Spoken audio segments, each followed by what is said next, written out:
Nuevamente me da mucho gusto estar con ustedes y continuar con esta exposición que he venido haciendo en relación con el marco mundial del comercio. Ya hicimos una visión, ya tenemos una visión general. Ya sabemos que existe un acuerdo general de aranceles y comercio. Pero aquí hay, señores abogados, y los que no lo son, pues también deben de saberlo con mayor razón, que el GATT no constituyó ninguna institución, no fue un organismo con personalidad jurídica propia. Recordemos que la personalidad es individual o puede ser colectiva, puede ser institucional. Jurídicamente no la tiene, nunca la tuvo el GATT.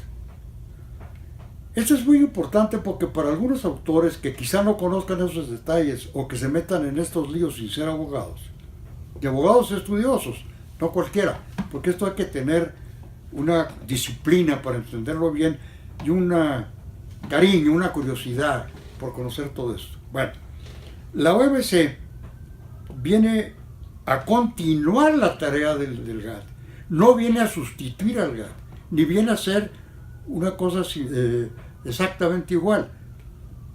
Cierto es que partió también de acuerdos institucionales, mas no fue igual en el sentido de que la OMC sí constituye un organismo mundial, es una institución con personalidad jurídica propia. Y fue creado precisamente para recoger toda la experiencia que se había tenido y ampliarla en lo que los años habían marcado entre las negociaciones del 45, 46 y el nacimiento en 47 del Acuerdo General de Aranceles Aduaneros y lo que ha venido sucediendo desde 1947 hasta el año en que se hacen las negociaciones, en la octava ronda del GATT, que eran las reuniones que se hacían y se llevaban a cabo. Tengamos presente que las primeras rondas, las 4 primeras rondas básicamente, se negociaron aranceles y desgravaciones arancelarias y barreras no arancelarias, que son otros temas que tocaremos, y que además después se vinieron conformando una serie de intentos de negociación de instituciones. Pero dentro del sistema norteamericano de negociaciones de comercio tiene una serie de bemoles particulares. Y Estados Unidos, por razones sabidas, después de la Segunda Guerra, pues fue el que mandaba y guiaba la carreta. Era el acreedor de todos, tirios y troyanos, los que habían ganado y los que habían perdido. Todos le debían a Estados Unidos. Entonces, obviamente, impuso sus condiciones. Y entre ellas estuvo, dentro de su sistema propio, interno, nacional, constitucional, de que no se puede negociar aranceles ni temas arancelarios si no tiene el Poder Ejecutivo, o sea, el presidente y todos sus órganos administrativos, una autorización expresa del Congreso. Esto es fundamental y esto es único. ¿Por qué?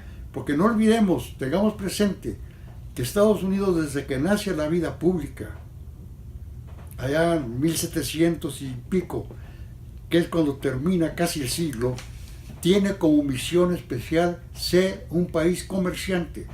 Fue admirable cómo los que les llaman los padres de la patria tuvieron esa visión. Y entonces, a partir de ello, el comercio es la luz que guía todas las acciones, y esto no es invento, todas las acciones públicas del gobierno americano. Sus creadores lo dijeron, y todos se los hemos escuchado. Yo le escuché a Kissinger en alguna reunión que tuvo aquí en México, privada, que se le preguntó cuál es la política exterior de Estados Unidos. Y la respuesta de él, si mal no recuerdo, fue, esto fue ya hace varios años, pero más o menos fue así. Y dijo, mire, esa misma pregunta me hice yo cuando me ofrecieron ser secretario de Estado, o sea, el equivalente a Relaciones Exteriores. Y me encontré con que no hay. Lo que hay son intereses. Y conforme a ellos caminamos. Bueno, esto tengámoslo presente, para que no nos llame la atención lo que a veces sucede, como ahora tenemos en puerta la renegociación del Telecán, que tenemos que sujetarnos a los sistemas americanos de que tienen que pedir permiso, de que tienen que decirle al Congreso los temas que van a tocar, y solamente esos temas son los que se pueden tocar y en los tiempos que les señalen. Esto es muy importante tenerlo en mente. De allí, digo, todo ello van a ver ustedes cómo se va a reflejar en la trascendencia que tiene el mecanismo de solución de controversias. Esto es básico, por lo que estamos ya diciendo y van a ver más. Bueno, entonces la OMC es un organismo, este sí, con personalidad jurídica, como ya señalo, y que tiene dentro de sus órganos un Consejo General, y este tiene repartida, digamos, su tarea en comités, en consejos y demás. Y tiene un órgano de solución de diferencias. O sea, el tema es fundamental. Y esto subrayo la importancia porque en el GATT no hubo ningún mecanismo expreso de solución de controversias. Eso tengámoslo presente. Solamente hubo 2 artículos. Bueno, hay, porque todo está en vigor esto.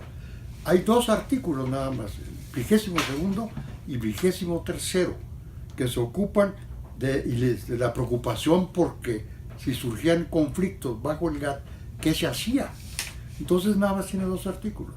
Y donde dice, las traducciones son malas a veces al castellano, porque dicen que cuando, estoy hablando del GATT, artículo 22º, cuando uno de los partes contratantes, que es el término técnico, partes contratantes del GATT, tenga algún problema, entonces podrá hacer sus representaciones, dice, está mal dicho, podrá hacer sus quejas o presentar sus quejas ante el país que tomó una medida que le puede afectar a él, o que considera él que está violando expresamente un artículo. De tal forma que entonces va a ir y le va a decir, oye, aquí hay esto tuyo que me está dañando o me puede dañar. Tenemos, por lo tanto, que buscar una forma en que nos entendamos, que quites esto que me estorba, esta piedra que me estás poniendo en el camino. Y luego se pasa al siguiente artículo, el 23º. ¿Qué pasa si no se quita la piedra? No, bueno, pues entonces, si las cosas se ponen más difíciles. Si aquí, no me meto mucho ya en detalle en ello, había, o está previsto pues, una serie de pasos en donde todas las partes contratantes participaban, conocían las quejas, conocían las respuestas a las quejas, etcétera, etcétera. Y si se quería tomar alguna medida rígida, pues se tenía que contar con el consenso de todos, si no, era muy difícil caminar. A mí me tocó conocer algo de ello porque teníamos un problema del cemento, y yo en ese momento, y lo fui durante más de 50 años, abogado de una empresa cementera de mi estado, de donde yo soy, del estado de Chihuahua.